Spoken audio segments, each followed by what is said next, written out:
वाला है। तो दोस्तों जैसे कि आपको पता है कि इसके पहले जो हमारा लेक्चर था यानी कि लेक्चर नंबर 1 था, उसमें हमने देखा था कि किस प्रकार कोई भी गिवन स्क्वायर या फिर कोई भी गिवन रेक्टेंगल का हम लोग किस प्रकार एरिया निकाल सकते हैं, साथ ही में पेरीमीटर निकाल सकते हैं। ये दो चीज हमने देखा था। एरिया तो अभी मैंने स्टार्ट नहीं किया था बताना। जनरली हमने डिस्कस किया था क्या होता है पेरीमीटर, पेरीमीटर कैसे निकालते हैं स्क्वायर के केस में, जिसका फॉर्मूला हमने देखा था that is 4 multiply by side, वो स्क्वायर का फॉर्मूला था। फिर रेक्टेंगल का देखा था 2 multiply by length plus breadth. तो उम्मीद करता हूं कि आपने पहला लेक्चर जरूर से देखा होगा, तभी आपको समझ में आएगा आगे का पार्ट। तो आज हमारा सेकंड लेक्चर है और इसमें हम लोग को आगे का जो पार्ट है यानी कि जो हमने पढ़ा उसी के बेस पे जो प्रैक्टिस सेट होता है उसको हम लोग को सॉल्व करना है। तो आज हमें सॉल्व करना है प्रैक्टिस सेट नंबर 44। तो प्रैक्टिस सेट नंबर 44 में क्या क्या क्वेश्चन है आपको मैं सॉल्व कराऊंगा, एंड जनरली कुछ क्वेश्चन सॉल्व कराऊंगा, कुछ क्वेश्चन आपको होमवर्क में दूंगा ताकि आप लोग भी प्रैक्टिस कर सको। तो that is I am taking question number 1 here. Question इस प्रकार है, जैसे कि बहुत इजी प्रैक्टिस सेट है, अगर मैं बात करूं इसको तो बहुत इजी प्रैक्टिस सेट है। क्या बोला है कि अगर कोई भी लेंथ एंड ब्रेथ कोई भी चीज का, मतलब एक तरीके से आप बोल सकते हो रेक्टेंगल का दिया हुआ है, समझ लो एक रेक्टेंगल है, उसका लेंथ एंड ब्रेथ जो है अगर हम डबल कर देंगे, पहले तो ओरिजिनल लेंथ रहेगा जो भी रेक्टेंगल रहेगा, लेकिन वही लेंथ एंड ब्रेथ रेक्टेंगल का हम क्या कर देंगे, अगर डबल कर देंगे। तो हमें पूछा है कि जो नया वाला रेक्टेंगल का पेरीमीटर जो आएगा और पुराने वाले रेक्टेंगल का जो पेरीमीटर आएगा वो दोनों में क्या रिलेशन रहेगा वो हमें बताना है। तो let's suppose we know that क्या होता है पेरीमीटर ऑफ रेक्टेंगल, फॉर्मूला क्या होता है दोस्तों, 2 लेंथ प्लस ब्रेथ होता है, ठीक है ना। लेकिन अकॉर्डिंग टू द क्वेश्चन जो हमें दिया हुआ है, क्वेश्चन के अकॉर्डिंगली अगर बात करें, हम लोग को क्या बोला है कि जो मेरा लेंथ है उसको मैं क्या कर दूंगा, डबल कर दूंगा, तो ये क्या हो जाएगा 12 हो जाएगा, और ब्रेथ को डबल कर दूंगा तो क्या हो जाएगा, ये 2b हो जाएगा। करेक्ट है। तो मेरा जो नया पेरीमीटर बनेगा जिसको मैं नाम दे देता हूं P1, ठीक है, ये मेरा P क्या है, ओल्डर रेक्टेंगल यानी पुराना ओरिजिनल रेक्टेंगल का पेरीमीटर है, और ये P1 मैंने नाम दे दिया एक न्यू रेक्टेंगल के लिए, ठीक है। तो P1 जो मेरा रहेगा वो मेरा क्या रहेगा, that is P is equal to 2 length plus breadth. तो हमारा ओरिजिनल था, इसको मैंने इक्वेशन नंबर 1 नाम दे दिया था। लेकिन जो नया रेक्टेंगल का जो मैं फॉर्मूला बनाऊंगा वो क्या रहेगा, 2 मल्टीप्लाई बाय लेंथ क्या हो गया इस बार मेरे लिए 12 हो गया, क्योंकि क्वेश्चन में बोल के रखा है कि आपको इस बार क्या लेना है, नया वाला रेक्टेंगल के लिए मल्टीप्लाई कर देना है 2 से, यानी कि डबल ले लेना है। तो डबल के लिए 12 हो गया प्लस 2b हो गया। और यहां पे आप जब एक चीज नोटिस करोगे तो यहां पे भी 2 है, यहां पे भी 2 है, तो 2 आप कॉमन निकाल सकते हो। तो आपका जो P1 रहेगा वो 2 तो पहले से ही था, और ये इसमें से भी एक 2 बाहर आ गया, यानी कि ये क्या हो जाएगा, बाहर निकल जाएगा, तो इसके साथ जाके मल्टीप्लाई हो जाएगा। तो 2 मल्टीप्लाई बाय 2, एंड ब्रैकेट में अभी अकेला क्या बच गया, L और B बच गया, यानी कि L प्लस B बच गया। करेक्ट है, समझ में आ रहा है। अब इसको आप जब ध्यान से देखोगे तो ये जो इतना पार्ट आपको दिख रहा है ये 2l प्लस बी, ये किसके जैसा दिख रहा है, हमारे फर्स्ट इक्वेशन जैसा, यानी कि ओरिजिनल रेक्टेंगल का जो पेरीमीटर था उसके जैसा नजर आ रहा है आपको। तो आप इन शॉर्ट क्या बोल सकते हो कि P1 will be equal to, ये 2 तो पहले से है यहां पे, एंड इसके जगह पे आप क्या लिख सकते हो, P लिख सकते हो, यानी कि P1 is equal to 2 times P। And यही तो आपको प्रूफ करना था और यही आपको बताना था। क्या बताना था, इसका मतलब ये हुआ कि जो पेरीमीटर था, the perimeter of new rectangle, ये आपके लिए P1 क्या है, आपके लिए न्यू रेक्टेंगल का पेरीमीटर है, तो perimeter of new rectangle, new rectangle का जो पेरीमीटर था वो इक्वल है, इज इक्वल टू 2 टाइम्स लिख दो या फिर डबल लिख दो, is equal to 2 times of the original of the old rectangle. Original लिख दो या फिर ओल्ड लिख दो, एक ही बात है दोस्तों। तो ओल्ड रेक्टेंगल का जो न्यू रेक्टेंगल है वो कितना हो गया, एक तरीके से 2 गुना हो गया, ठीक है। क्लियर है दोस्तों। तो उम्मीद करता हूं कि ये चीज आपको समझ में आ गया होगा। बहुत सिंपल क्वेश्चन था, बस आपको ध्यान में रखना है कि क्वेश्चन किस प्रकार दिया है। एक ओरिजिनल रेक्टेंगल है, ऑब्वियसली इसका पेरीमीटर आ जाएगा 2 लेंथ प्लस बी, ठीक है ना, 12 प्लस बी। नया वाला रेक्टेंगल में हमें लेंथ में डबल लेना है, ब्रेड्थ में डबल लेना है, तो हमने डबल ले लिया, उसमें से 2 कॉमन निकाल लोगे तो एक रिलेशन अपने आप बन जाएगा। दिख रहा है आपको, ये पूरा इसके जगह पे मैंने P लिख दिया, P1 is equal to 2 multiply by P, and हमारा इसके हिसाब से क्या हुआ कि जो नया रेक्टेंगल रहेगा वो किसके बराबर रहेगा, 2 गुना ऑफ द ओरिजिनल रेक्टेंगल के बराबर रहेगा। क्लियर है, कितना इजी क्वेश्चन था। उम्मीद करता हूं कि आप लोगों को बहुत ही आसानी से ये चीज समझ में आ गया होगा।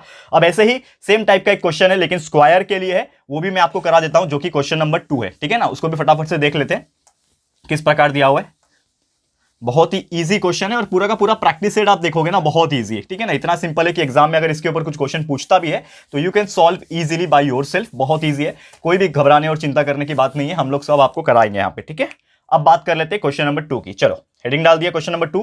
तो क्वेश्चन नंबर 2 इस प्रकार है यहाँ पे कि अगर एक स्क्वायर है मेरा, ठीक है ना, एक नॉर्मल ओरिजिनल स्क्वायर मैंने लिया है, तो ओरिजिनल स्क्वायर तो है, उसका हम पेरीमीटर निकालेंगे। लेकिन अगर वही स्क्वायर का जो साइड रहेगा उसको मैं 3 गुना कर दूं, यहां पे मतलब मैंने क्या किया, जो साइड रहेगा, इफ, यहां पे मैं लिख रहा हूं इफ साइड इज ट्रिपल्ड, किसका साइड लिया मैंने, स्क्वायर का लिया, ठीक है ना। स्क्वायर का जो साइड है वो क्या कर दिया मैंने, ट्रिपल कर दिया, तो मेरा पुराने वाले स्क्वायर का पेरीमीटर और नए वाले स्क्वायर के पेरीमीटर में क्या रिलेशन आएगा, जिस प्रकार हमने इसके पहले के रेक्टेंगल के केस में सॉल्व किया, सेम इसी प्रकार स्क्वायर के केस में सॉल्व करेंगे। लेकिन फर्क सिर्फ इतना है कि इस बार साइड जो है वो ट्रिपल दे दिया है, ठीक है। तो नॉर्मल ओरिजिनल स्क्वायर, तो ओरिजिनल स्क्वायर की मैं बात करूं, ओरिजिनल स्क्वायर, तो इसका पेरीमीटर क्या हो जाएगा, ओरिजिनल स्क्वायर का perimeter will be equal to क्या होता है, we know that 4 multiply by side होता है, ठीक है ना। और हम लोग इसको ऐसे भी लिख सकते हैं 4 मल्टीप्लाई बाय ए, क्योंकि ए का मतलब ही साइड होता है, करेक्ट है। तो ये हमने को पहले से पता है फॉर्मूला, तो लिख दिया मैंने, और इसको मैं इक्वेशन नंबर 1 नाम दे देता हूं। चलो ठीक है, नाम दे दिया। अब original square P is equal to 4 multiply by side हो गया, 4a हो गया, ठीक है।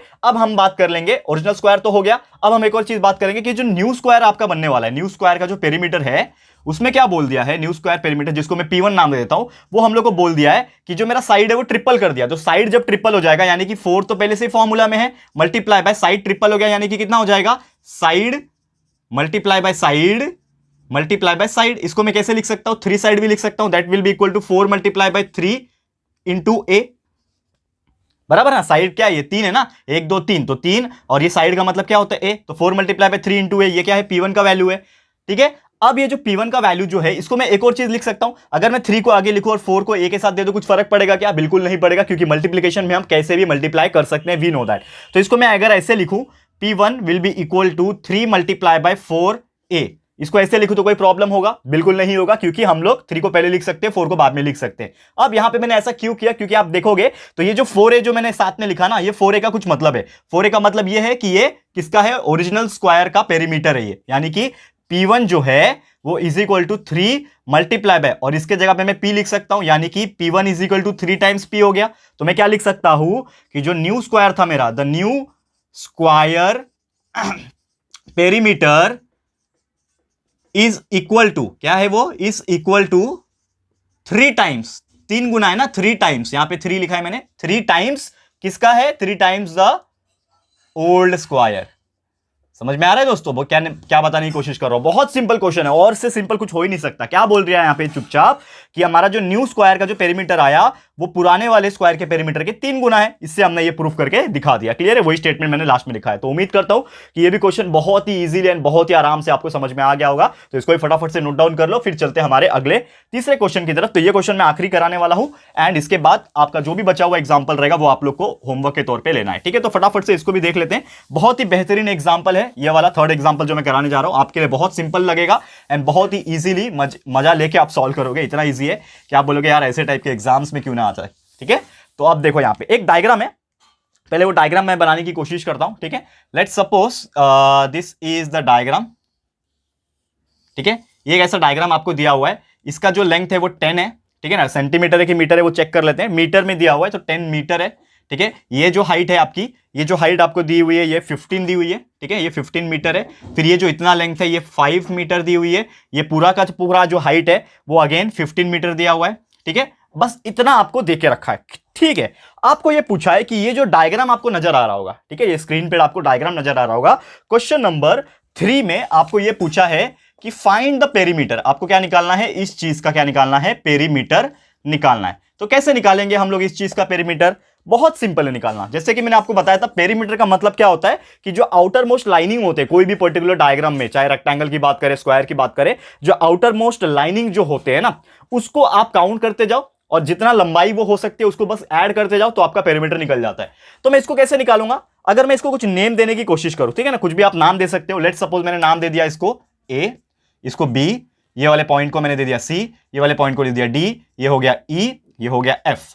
समझ में आ रहा है, मैंने सबको एक नाम दे दिया। तो अगर मैं इसके सब टुकड़े को जोड़ने की कोशिश करूं, यानी कि अगर मैंने समझ लो यहां से कट कर दिया, यहां से मैंने इसको कट कर दिया और एक कोना यहां पकड़ा, एक कोना यहां पकड़ा, उसको लंबा खींच दिया, तो क्या बन जाएगा, लंबा वायर बन जाएगा। समझ में आ रहा है, लेकिन वो वायर्स में क्या है, सेगमेंट्स रहेंगे, ए से बी तक का सेगमेंट, फिर बी से सी का सेगमेंट, सी से डी का, डी से ई का, ई से एफ का और ए से एफ का, ये सेगमेंट्स रहेंगे। क्लियर है, समझ में आ रहा है दोस्तों, बहुत इजीली बताने की कोशिश कर रहा हूं। अब ये जो सेगमेंट्स रहेंगे, तो अगर ये सेगमेंट्स का जो भी मेजरमेंट है इसको अगर मैं जोड़ दूं तो क्या मिल जाएगा मुझे, पेरीमीटर मिल जाएगा। तो यस, हम लोग वही करने वाले हैं। क्या करना है मुझे, सब सेगमेंट्स को जोड़ना है। तो ये ए बी है, तो मैं क्या कर दूंगा, ए बी को प्लस करूंगा किससे, बीसी से, तो बीसी से प्लस हो जाएगा। अब ये एग्जैक्टली है क्या, इसको मैं डायरेक्टली नहीं लिख सकता ऐसा, इसको मैं कैसे लिखता हूं, देखो क्या लिखूंगा, perimeter, perimeter will be equal to, ऐसा लिखना पड़ेगा आपको। तो क्या हो जाएगा, perimeter will be equal to A B plus B C plus C D plus D E plus E F plus and last में एफ ए। समझ में आ रहा है? सबको जोड़ दूंगा, A B plus B C plus C D plus D E plus E F plus F A.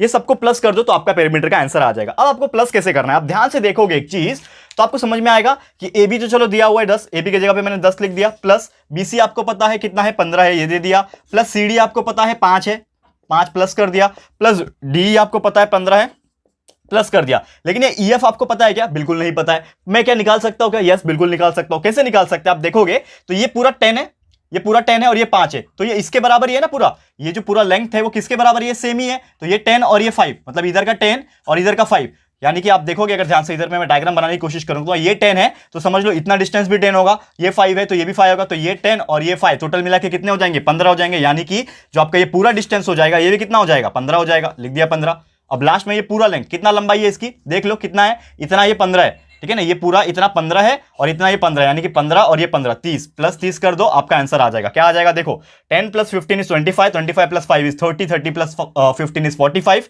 45 plus 15 is 60 and 60 plus 3 is 90। तो आपका फाइनली आंसर कितना आ रहा है दोस्तों? 90। ठीक है, तो perimeter P is equal to आपका आ गया 90 और मीटर में दिया है तो आप लिख सकते हो perimeter is equal to 90 metre and this is your final answer. कितना सिंपल था दोस्तों, आप ही बताओ। बहुत ही सिंपल एग्जांपल। और ऐसे ही आपको कुछ ना कुछ विचित्र डायग्राम, कुछ ना कुछ स्क्वायर, रेक्टेंगल, ऐसे फॉर्म में आपको डायग्राम्स दिए रहेंगे एंड आपको पूछा जाएगा कैलकुलेट द पेरीमीटर और फाइंड द पेरीमीटर। जो भी आपको क्वेश्चन पूछेगा वो आपको निकालना पड़ेगा। क्लियर है दोस्तों? तो उम्मीद करता हूं कि ये क्वेश्चन भी बहुत आराम से एंड बहुत ही आसानी से आपको समझ में आ गया होगा। तो आज के लिए इतना ही दोस्तों, हमारा ये वीडियो मैं इधर ही स्टॉप करता हूं। आगे का जो लेक्चर होगा, लेक्चर नंबर 3, उसमें आपको और भी ऐसे ही बेहतरीन टॉपिक्स कराऊंगा। तो आप जो है बस इंतजार कीजिएगा अगले लेक्चर का। और ये वीडियो आपको कैसा लगा है प्लीज हमें कमेंट करके बताइएगा, अपनी राय और सजेशन जरूर से दीजिएगा दोस्तों।